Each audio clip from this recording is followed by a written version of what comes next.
Selamat pagi sahabat Alkitab yang terkasih. Marilah kita awali hari ini dengan melakukan perenungan akan firman Tuhan. Bacaan Alkitab kita pada hari ini berasal dari kitab Mazmur pasalnya 129 ayat 1-8. Nyanyian ziarah. Sudah cukup mereka menyesalkan aku sejak masa mudaku. Hendaklah Israel berkata demikian. Sudah cukup mereka menyesalkan aku sejak masa mudaku, tetapi mereka tidak dapat mengalahkan aku. Punggungku dilukai para pembajak. Mereka memanjangkan alur bajak mereka.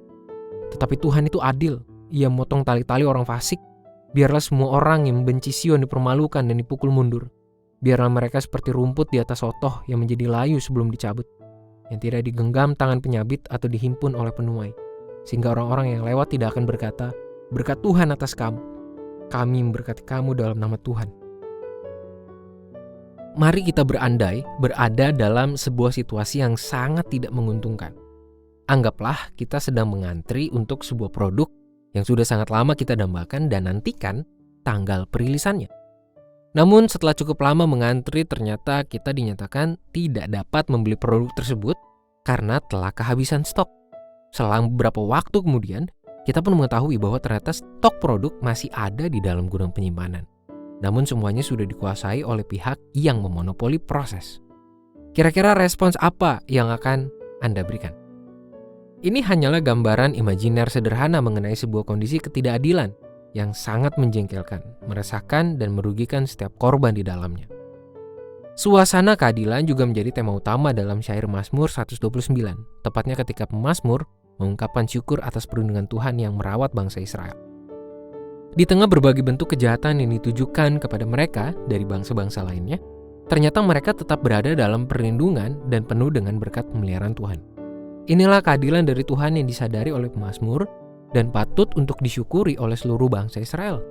Secara tidak langsung, konsep pemikir pemazmur dalam syair ini telah mengingatkan para pembaca bahwa menikmati berkat Tuhan, meski di tengah berbagai bentuk ketidakadilan yang dilakukan oleh orang lain, tetaplah menjadi bentuk keadilan pemeliharaan Tuhan.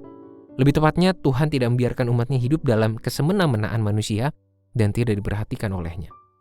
Sahabat Alkitab, menikmati keadilan Tuhan tidak berarti menuntut Tuhan untuk bertindak sesuai dengan tindakan dan waktu yang kita inginkan, melainkan dalam sikap hidup yang juga menghadirkan keadilan di tengah konteks hidup kita sendiri.